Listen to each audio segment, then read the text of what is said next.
അശ്വതിയുടെ ഒരു great fan ആട്ടോ ഞാൻ. അയ്യോ താങ്ക് യു ചേച്ചി. ശരിക്കും എന്നാ നല്ല ആർട്ടിസ്റ്റാണെന്നറിയാമോ, ഉള്ള സത്യം പറയാം. ഞാൻ പറയാ അശ്വതിയൊക്കെ കണ്ണിൻ്റെ എക്സ്പ്രഷൻസ്, ഫേസിലെ എക്സ്പ്രഷൻ ഒക്കെ സഡൻ ചേഞ്ച് ആണ്. അതൊക്കെ ശരിക്കും കണ്ടുപിടിക്കണം. ആക്ച്വലി ഇത് എങ്ങനെയാ ചോദിക്കാൻ എനിക്കറിയത്തില്ല. ഇത് പഠിച്ചതാണോ, അശ്വതിക്ക് ഇഷ്ടമായിരുന്നോ, ഫീൽഡിലേക്ക് വരാൻ ഇഷ്ടമായിരുന്നോ, എങ്ങനെ ഇതിൻ്റെ ഒരു എൻട്രി വന്നേ?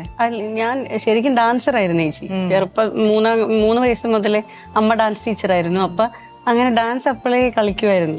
അപ്പൊ ചെറുപ്പം മുഴുവനും ഡാൻസ് ആയിരുന്നു. പക്ഷെ സത്യം പറഞ്ഞാൽ അപ്പൊ ഇങ്ങനെ അഭിനയിക്കണം അല്ലെങ്കിൽ ഒരു ആക്ട്രസ് ആവണം എന്നൊന്നും ചിന്തിച്ചിട്ടില്ല. ഡാൻസർ ആവണം, ഡാൻസിൽ കൂടുതൽ അപ്ഗ്രേഡ് ചെയ്യണം, അങ്ങനെയൊക്കെ മാത്രമേ ചിന്തിച്ചിട്ടുണ്ടായിരുന്നുള്ളൂ. പക്ഷേ ഏതൊരു പോയിന്റിൽ ഒരു +2 ഒക്കെ കഴിഞ്ഞ് നിന്ന സമയത്താണ് അഭിനയത്തിലേക്ക്. ഫിലിം അല്ല, ഞാൻ ഫസ്റ്റ് സീരിയലിൽ തന്നെയാണ് വന്നത്. നമ്മുടെ വീണ ചേച്ചിയില്ലേ, വീണ നായർ, വീണ ചേച്ചി ചെയ്തുകൊണ്ടിരുന്ന ഒരു സീരിയലില് ചേച്ചിയുടെ അനിയത്തിയായിട്ടാണ് ഞാൻ ആദ്യമായിട്ട് സീരിയലിൽ വരുന്നത്. അതുവരെ ഡാൻസ് കാര്യങ്ങൾ മാത്രമായിട്ട് കോൺസെൻട്രേറ്റ് ചെയ്തിരുന്ന ആളാണ് ഞാൻ. പക്ഷെ പെട്ടെന്ന് ഇതിലേക്ക് വന്നു. പിന്നെ എന്നിട്ട് ഇടയിൽ പക്ഷെ കുറച്ച് മീഡിയയിൽ നിന്ന് കുറച്ച് ബ്രേക്ക് എടുക്കേണ്ടി വന്നു. അതിനുശേഷം ഞാൻ നേരെ പിന്നെ വരുന്നത് കോമഡി പ്രോഗ്രാംസിലാണ്.